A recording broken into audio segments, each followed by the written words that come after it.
SC వర్గీకరణకు ఆమోదం, శాసనసభ మండలిలో బిల్లు పాస్. దేశంలోని తొలి రాష్ట్రంగా తెలంగాణ రికార్డు. ఎన్నికల్లో ఇచ్చిన మాటలనే పెట్టుకున్నాం. సీఎం రేవంత్ రెడ్డి అంటూ చూస్తా ఉన్నాం. సమానత్వం కోసమే వర్గీకరణ.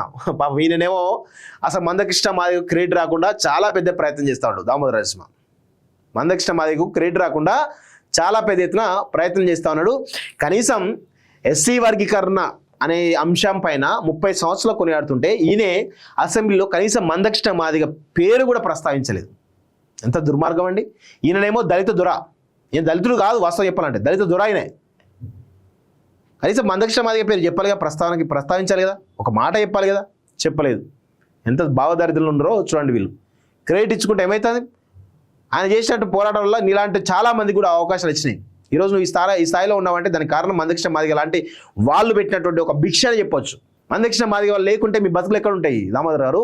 సరే మీరు రాజకీయ కుటుంబమే కావచ్చు, అట్లా ఉంటుంది పరిస్థితి.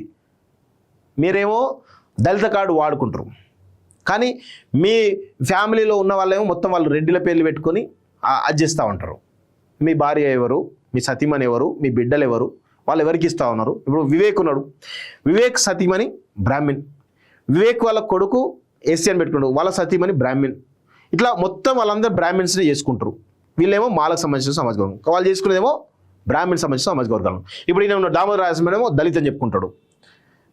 వాళ్ళ భార్య, వాళ్ళ సతీమణులు, వాళ్ళ కొడుకుల పిల్లలు వాళ్ళందరూ కూడా మళ్ళీ రెడ్లో అగ్రవర్ణాలకు సంబంధించిన వాళ్ళే ఉంటారు. అసలు వాళ్ళు దళితులను ఎట్లా కన్సిడర్ చేస్తారండి? అసలు మొదటి తరంలో వీళ్ళు లక్షల కోట్ల రూపాయలు ఉన్న వాళ్ళను ఇంకా దళితులుగా ఎందుకు ఉంచాలి? వీళ్ళు సమాజంలో గౌరవం వచ్చింది కదా, అయిపోయింది కదా.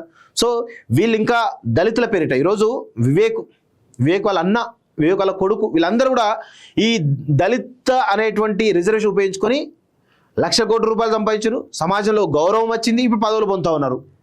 మరి మిగతా వాళ్ళకి అవకాశం రావద్దా? ఒకటే ఫ్యామిలీకి 3 పదవుల. ఇప్పుడు దామోదర నరసింహ ఉన్నాడు, ఇక ఆయన ఎప్పటి నుంచో ఆందోళన నుంచి పోటీ చేస్తూనే ఉన్నాడు. అసలు మిగతా వాళ్ళకి అవకాశం రావద్దా? రావాలి కదా. పదవులు వీళ్ళకి కావాలి, డబ్బులు సంపాదిస్తూ ఉంటారు, సమాజంలో గౌరవం హోదా ఉంటుంది. కానీ ఏం చేస్తాం? బాగోదరితే అట్లున్న పరిస్థితి. సో అందుకే రిజర్వేషన్లలో మార్పులు రావాలి. ఎందుకంటే ఒకసారి రిజర్వేషన్ ఉపయోగించుకొని పదవులు పొంది సమాజంలో గౌరవం వచ్చిన తర్వాత వాళ్ళకు మళ్ళీ అవకాశాలు లేదు. వాళ్ళ జనరల్ క్యాటగరీ పంపించేసేయాలి, తప్పేమి లేదు, పంపించేసేయాలి.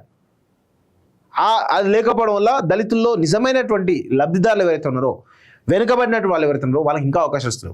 వీళ్ళు 1,000 కోట్ల రూపాయలు సంపాదించుకొని ఇంకా దళితులుగా చలామణి అవుతూ ఉన్నారు వీళ్ళంతా. మందకృష్ణ మాది క్రెడిట్ రాకుండా చేస్తూ ఉన్నారు దామోదర నరసింహ. ఏం చేస్తాం? అట్లా ఉంది వాళ్ళ పరిస్థితి. నేడు రాష్ట్ర బడ్జెట్ అంటూ చూస్తూ ఉన్నాం.